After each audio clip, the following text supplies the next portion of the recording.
گناہ کے مواقع سے بچنا چاہیے۔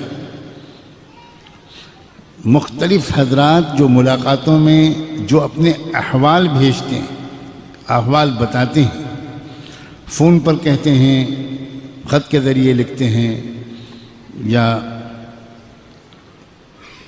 دل میں چھپائے ہوئے ہوتے ہیں، کہہ نہیں پا رہے، کہنے کا موقع نہیں مل رہا ہے، ان سب کو چاہیے کہ وہ اس مجلس کی گفتگو کو اپنے حال کے سلسلے میں جواب کے طور پر سنیں۔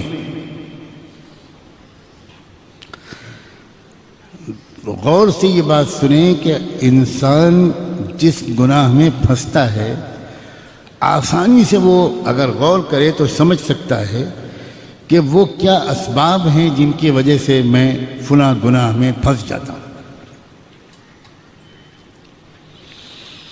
کچھ گناہ وہ ہوتے ہیں، میرے نوجوان عزیز غور سے سنیں، کچھ گناہ وہ ہوتے ہیں جو تنہائی کی وجہ سے انسان جن میں مبتلا ہوتا ہے۔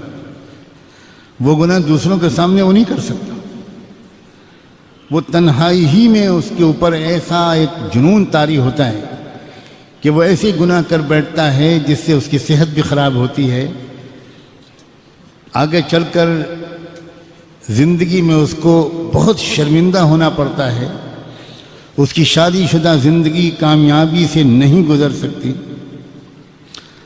وہ بیچارہ اپنی بیوی کو سے آنکھ میں آنکھ ملا کے بات نہیں کر سکتا۔ ایسے گناہ انسان سے تنہائی ہی میں ہوتے ہیں، اور نوجوانوں سے کثرت سے ہو رہے ہیں اس دور میں۔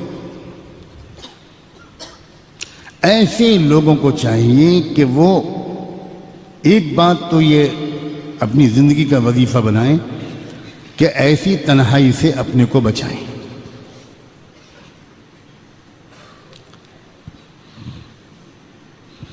دوسرے، جس وقت ان کے دل میں اس طرح کی کسی بھی گناہ کا خیال آئے، ہمیشہ یاد رکھیں گناہ کا عمل بعد میں ہوتا ہے، گناہ کا خیال پہلے آتا ہے۔ کسی بھی عمل کا عملی طور پر کر گزرنا یہ دوسرا مرحلہ ہوتا ہے، پہلا مرحلہ ہوتا ہے خیال کا۔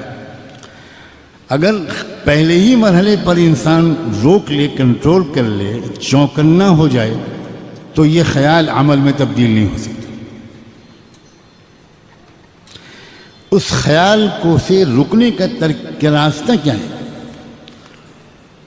فوری طور پر اپنے ارادے کی طاقت کو استعمال کر کے دوسرا خیال دماغ میں لایا جائے، یعنی اس خیال کو بدلا جائے۔ آدمی اٹھ کے بھاگ جائے، ایک دم آدمی اٹھ کے کھڑا ہو جائے، آدمی ایک دم قرآن مجید ہاتھ میں لے لے، الماری سے کتاب ہاتھ میں لے لے، تسبیح ہاتھ میں لے لے جو سامنے ٹنگی ہے، وہ اللہ تعالیٰ کو یاد کرنے لگے، درود شریف پڑھنے لگے، استغفار پڑھنے لگے۔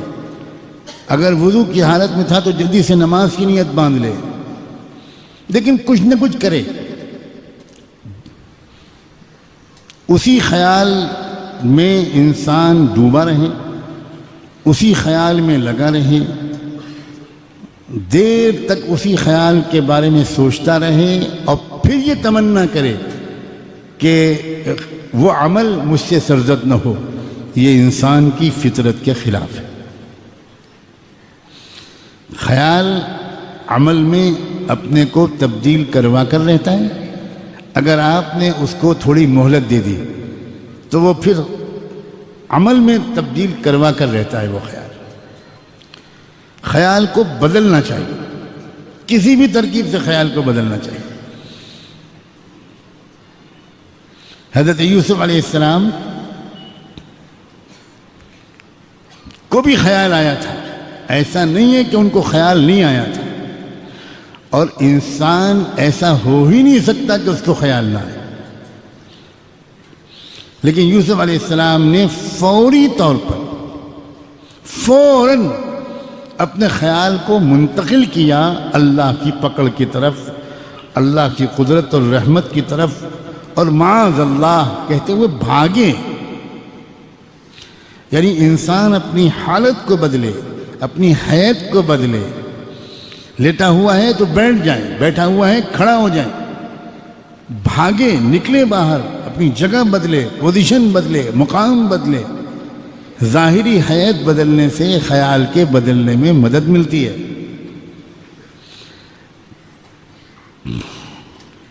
کوئی یہ ساری ترکیبیں نہ کرے تو اس کا مطلب ہے کہ اس کے اندر اس گناہ سے بچنے کا جو ارادہ ہے وہی پورا پکا نہیں ہے، وہی سچا نہیں ہے۔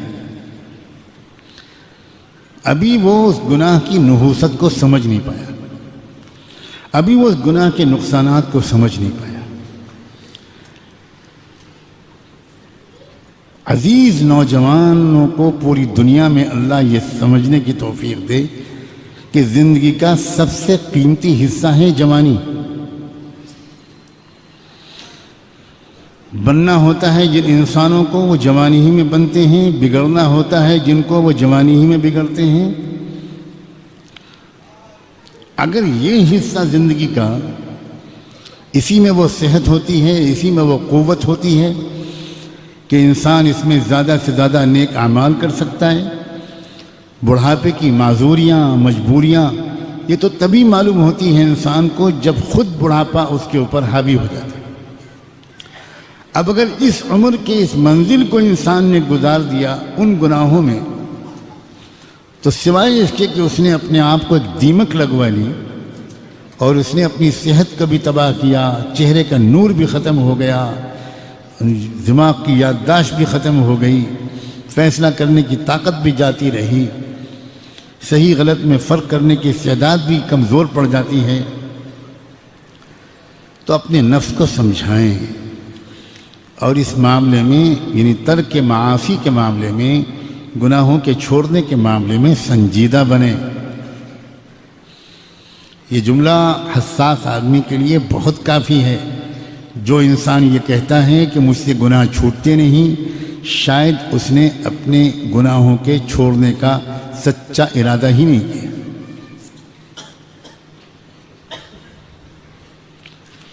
ورنہ ایک بار گناہ چھوڑنے کی عادت اگر پڑ جائے گی تو یقین کرو گناہ کرنا زیادہ مشکل ہو جائے گا، گناہ چھوڑنا لذیذ ہوگا۔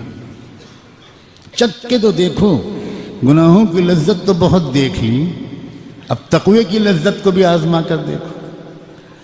اب گناہوں سے پاک صاف زندگی کا جو سرور اور مزہ ہے اس کو بھی چکھ کر دیکھو، اس کے ذائقے کو بھی چکھ کر دیکھو۔